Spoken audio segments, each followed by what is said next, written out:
বলাও যায় না, সরাও যায় না। এখন কঠিন সময় কিভাবে মোকাবিলা করবো নিঃসন্দেহে আমাদের টেনশন আপনারা বুঝতে পারতেছেন। কাজী ইব্রাহিম বলতেছে ভাই চলে আসতেছি মাত্র কয়েক মিনিট, এদিকে আপনাদের খোলা খোলা ভাব, এদিকে ভাই বলছে যে খাবার যেহেতু আছে মানে আপ্যায়ন যেহেতু আছে এই শিলটা আপ্যায়নকে দিলাম, আর তারা কেউ বলছে আপ্যায়ন দিলাম কি মানে প্যাকেট দিলাম, প্যাকেট আমার সাথে সাথে সব চলে গেল। কাজী ইব্রাহিম দেখে ফাঁকা, এটা লজ্জা না, রাস্তায় লজ্জা। এখন কি করবো ফাইসাল আপনাদের হাতে? আপনারা যদি বলেন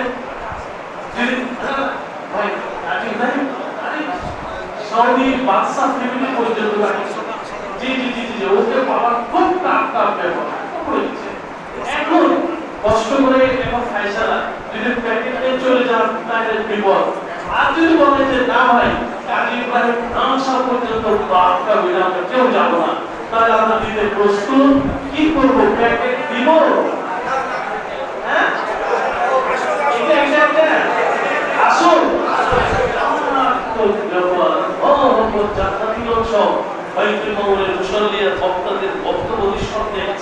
ঠিক আছে। এবার ওস্তাদ আমরা চলে যাচ্ছি এখন মহিলা প্রসঙ্গে আরেকটি প্রশ্ন করে এসেছি।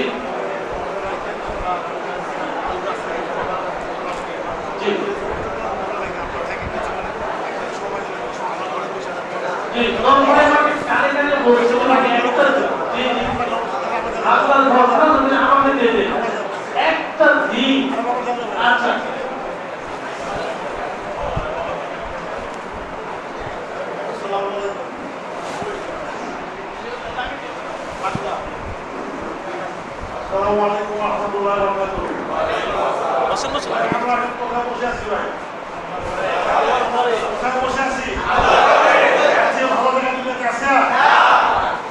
আপনার নিঃসন্দেহে আমি বলতে চাই আমাদের সামনে এই যে বসে আছেন যে আপনার সময় এই সময়টা পেরিয়ে হয়ে যাচ্ছে।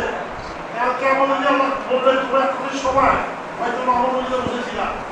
আরো আপনাদের অনুরোধ করছি বসার জন্য যে একজন আগের আস্তে আস্তে কাজী ইব্রাহিম সাহেব ছিলেন, ওনার একটা জামে আসছে, আমাকে অনুরোধ করছে নব্বইয়ে আসতেছি। আপনাদের বিশেষ অনুরোধ করছি যে আপনারা আজকে একটু সময় দেন আমাদের জন্য, আপনাদের ভালো লাগবে। কারণ সবসময় আমি আমার সাথে কয়েকবার কথা বলতে ভাই একটু অনুরোধ করেন, আমি যেন অনুরোধ আমাকে সেখানেই বলে বলছি অনুরোধ করার জন্য। আমি অনুরোধ করবো আপনার কেউ যাবেন না।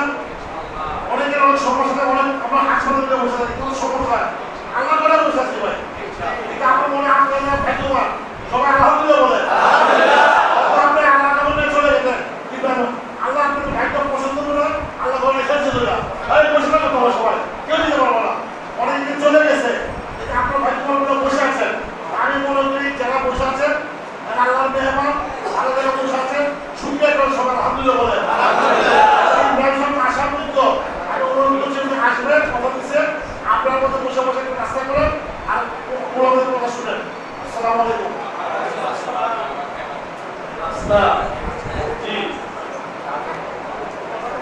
নিঃসন্দেহে আমরা প্রোগ্রামের একেবারে শেষ প্রান্তে চলে এসেছি। এবারের প্রশ্ন কন্ট্রোল করতে গিয়ে কেউ যদি বাড়াবাড়ি করে কোরআন এবং সুন্নাহর বাইরে চলে যায়, এমন কন্ট্রোলকারীর পরিণাম কি হবে, কি করবেন আল্লাহ, এর সম্পর্কে এখন এর মধ্যে জানতে চাচ্ছি। আলহামদুলিল্লাহ, এটা তো আসলে বন্টন, মিরাস বন্টন, মৃত ব্যক্তির সম্পদ বন্টনের আল্লাহ তাবারক ওয়া তাআলা নিয়ম কানুনগুলো সূরা নিসার 7 নম্বর আয়াত থেকে 12 নম্বর আয়াতের মধ্যে উল্লেখ করেছেন। ছেলে কত পাবে, মেয়ে কত পাবে, পিতা কত পাবে, মাতা কত পাবে, ভাই কত পাবে, ইত্যাদি ইত্যাদি। এই যে আল্লাহ নির্ধারিত অংশ যে বন্টন করেছেন, এর বিপরীত কেউ যদি করে এবং এই বিপরীত ইচ্ছাকৃতভাবে এর বিপরীত করে, তাকে কি বলা হবে? আল্লাহদ্রোহী। সে কি হবে? আল্লাহদ্রোহী। সে কুফরি গুনাহ পতিত হবে। ওমান লাম ইয়াহকুম বিমা আনজালাল্লাহ ফাউলাইকা হুমুল কাফিরুন আয-যালিমুন আল-ফাসিকুন। আল্লাহ যে বলছেন, আল্লাহর নাজিলকৃত বিধান দ্বারা যে ফয়সালা না করবে তারা কাফের, জালেম, ফাসিক। এই তিনটার মধ্যে তাকে পড়তেই হবে নিঃসন্দেহে। এটা কুফরি না, আল্লাহ দ্রোহিতা। আল্লাহ যে বন্টন দিয়ে দিয়েছেন সেটাও না করে সে নিজেই নিজের ইচ্ছা মতো, নিজের খেয়াল খুশি মোতাবেক, নিজের মনোবৃত্তি অনুযায়ী সে যদি বন্টন করে, এটা এই তিনটার মধ্যে যে কোনো একটার মধ্যে, তবে বেশি সম্ভাবনা হলো কাফের হওয়ার। কাফের হওয়ার সম্ভাবনাটাই বেশি। আল্লাহ আমাদেরকে হেফাজত করুন। আমরা আবার অন্য বিষয়ে যাচ্ছি। কিছু কিছু আসলে সুন্নাত যেগুলি মাঝে মাঝে আমল করে আবার কখনো ছেড়েও যায়, কখনো করে কখনো ছাড়ে, এমন ইবাদত সম্পর্কে কোরআন সুন্নাহ কি বলে? যে সমস্ত ইবাদত আল্লাহ রাসূল সাল্লাল্লাহু আলাইহি ওয়াসাল্লাম কখনো করেছেন কখনো ছেড়েছেন, এই সমস্ত ইবাদতের নাম হলো সুন্নাহ বা নফল। এগুলো কেউ যদি অবজ্ঞা, তুচ্ছ তাচ্ছিল্য ছাড়া ছেড়ে দেয় তাহলে কোনো গুনাহ হবে না। কিন্তু যদি অবজ্ঞা করে অথবা বিমুখতা বশত, ঘৃণা বশত যদি ত্যাগ করে, তাহলে কবিরা গুনাহ, কুফরি গুনাহ হইতে পারে, ইসলাম থেকে বহিষ্কৃত হয়ে যেতে পারে। ঠিক আছে, আলহামদুলিল্লাহ। জি স্যার, প্রশ্ন, আমার স্বামী 5 বছর আগে মারা যায়, আমার 5 ছেলে 4 মেয়ে, স্বামীর সম্পদের কত অংশ আমি দিতে পারবো? স্বামীর যেহেতু সন্তান থাকলে আল্লাহ বলছেন সুমন পাবে। সুমন মানে হলো 8 ভাগের 1 ভাগ। 8 ভাগের 1 ভাগ স্ত্রী পাবে, আর বাকিটা মেয়েদের ডাবল পাবে ছেলেরা। এইভাবে আর কি বন্টন হবে। পানি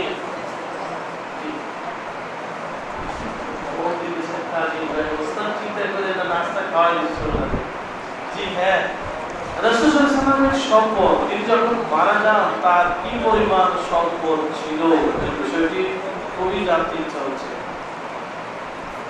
আল্লাহ রাসূল সাল্লাল্লাহু আলাইহি ওয়াসাল্লাম তো মারা যাওয়ার সময় তার তেমন কোনো সম্পদ উনি রেখে যাননি। তার বাড়ি এবং আর বাগান, যেগুলো তিনি কি বলে যুদ্ধলব্ধ গনিমতের মাল পেয়েছিলেন, সেগুলো কিছু রয়ে গেছিল। অধিকাংশ আল্লাহ রাসূল সাল্লাল্লাহু আলাইহি ওয়াসাল্লাম তো দানই করে দিয়েছিলেন। বরং আল্লাহ রাসূল সাল্লাল্লাহু আলাইহি ওয়াসাল্লাম যখন মৃত্যুবরণ করেন, ওনার যুদ্ধের বর্মটাও আল্লাহ রাসূল সাল্লাল্লাহু আলাইহি ওয়াসাল্লাম এক ইহুদির কাছে রেহেন রেখে, বন্ধক রেখে জব তিনি ধার নিয়ে এসেছিলেন, কর্জ নিয়ে এসেছিলেন। তারপরও আল্লাহ রাসূল সাল্লাল্লাহু আলাইহি ওয়াসাল্লাম যাই সম্পদ রেখে গেছিলেন সবগুলো সাদাকা ঘোষণা করে গেছিলেন। সাদাকা, কোনো বন্টন হবে না। 9 বাজার বাইতুল মামুর 9 বাজার।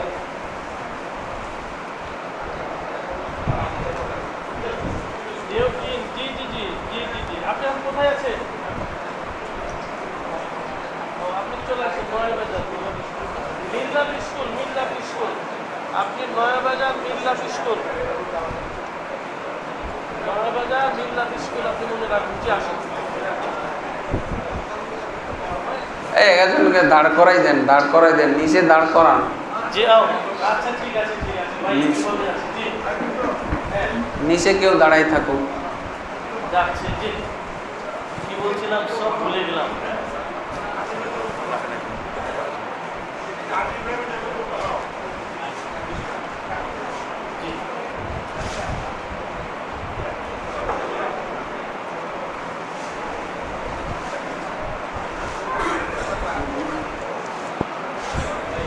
জি ভাই, প্রশ্ন।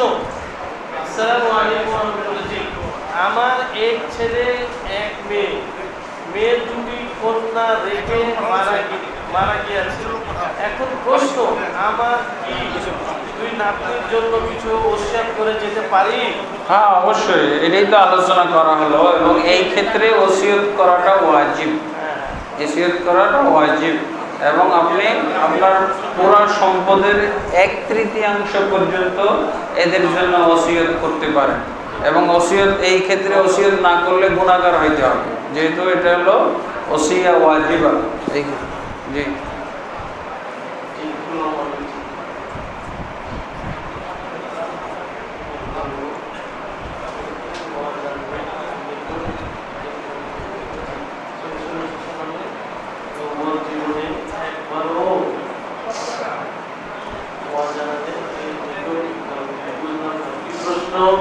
শুদ্ধ করে দিবেন, আমাদের পড়তে অসুবিধা হচ্ছে, তাহলে আমরা ওসিয়াত কি পরিমাণে করতে পারবেন শেখ? আচ্ছা, এবার আপনার সাথে একটু কথা বলি, শেষ দিকে হয়তো আপনি আমাদের কাছ থেকে আজকের আলোচনা থেকে বিদায়ের কাছাকাছি চলে এসেছেন। আপনারা কয় ভাই বোন এবং আপনাদের সম্পদগুলি কিভাবে বন্টন হয়েছিল? বাবার সম্পদগুলি কে প্রশ্ন? আপনাকে প্রশ্ন করতেছি কি জানতে চাই, শ্রোতারা জানতে চায় শেখ আকরামুজ্জামান বিন আব্দুল সালাম তাদের বাবা মা রেখে যাওয়া সম্পদগুলি তাদের ভাই বোনদের মাঝে কিভাবে বন্টন হয়েছিল। আলহামদুলিল্লাহ, আমাদের অবশ্য পারিবারিক বিষয়টা একটু জটিলই ছিল। আমি তো বাবা মারা যায় তখন আমি এতিম ছিলাম, 7 বছর বয়স। হ্যাঁ, তখন ওই 71-এর পরে আমাদের যেহেতু দাদার বাড়ি ইন্ডিয়ায় ছিল, ওইখানেই চলে গেছিলাম। হ্যাঁ, আমার বাবা আমাদেরকে নিয়ে সেখানে যে কোনো সম্পদই আমাদের ছিল না। যে সম্পদ দাদার থেকে পাইতো আব্বা, দেখা গেছে ওই সম্পদ মানে নষ্ট হয়ে গেছে, অন্যরা সব দখল করে ফেলছে। যার জন্য আব্বা মারা যায় তখন আর কি বলা যায় যে কোনো সম্পদই ছিল না। যাই হোক, তবে বাংলাদেশে কিছু ছিল, ওগুলো তো ঠিক মতো যেভাবে ইসলামে বন্টনের কথা আছে ওইভাবেই বন্টন হয়েছে। হ্যাঁ, তো আমার অংশটা আমি এখনো বুঝিয়ে নেই নাই। আমার অংশটা আমার অন্য ওয়ারিস ভোগ করতেছে, আমি সেই অনুমতি দিয়েছি, যেহেতু আমি ঢাকায় থাকি। এই হলো অবস্থা। জি, বাবা মা তেমন সম্পদই ছিল না, বর্তমানে কি হবে? তো যা হোক, মানে যতটুকু ছিল উনি বলছেন আমি ছেড়ে দিয়েছি, আর যারা ভাইদের ভিতরে একটু দুর্বল সেগুলি ভোগ করছে। আপনার হাত উঁচু করলে প্রশ্ন করবে, আসেন প্রশ্ন করে আসেন, সামনে আসেন, সামনে আসেন, সামনে আসেন, খুব দ্রুত। কাজী ইব্রাহিম সাহেব চলে আসতেছে, উত্তেজনার টাটকা অবস্থা, ইনশাআল্লাহ শেষ ভালো যার সব ভালো যার ভালো দিয়ে না নিয়ে আমরা যাবো বলে মনে হয় না। উনি প্রশ্ন করবেন। জি, আপনার আগে উনি আসেন। আসসালামু আলাইকুম।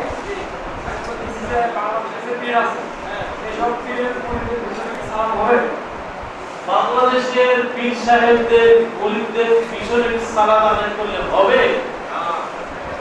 উত্তর দিয়ে না বলেন আপনি। আলহামদুলিল্লাহ, পীরদের পিছনে এখন পীর বিভিন্ন ধরনের আছে। পীর যাদের কাছে শিরক এবং কুফরি রয়েছে, শিরক এবং কুফরি করে থাকে, তাদের পিছনে অবশ্যই সালাত পড়া জায়েজ নেই। এবং যে সমস্ত পীর দেখা যায় যে আমাদের আহলে হাদিস পরিচয় দেয়, আহলে হাদিস সমাজ, তাদের মধ্যেও কিন্তু কিছু কিছু পীর আছে, বুঝেছেন?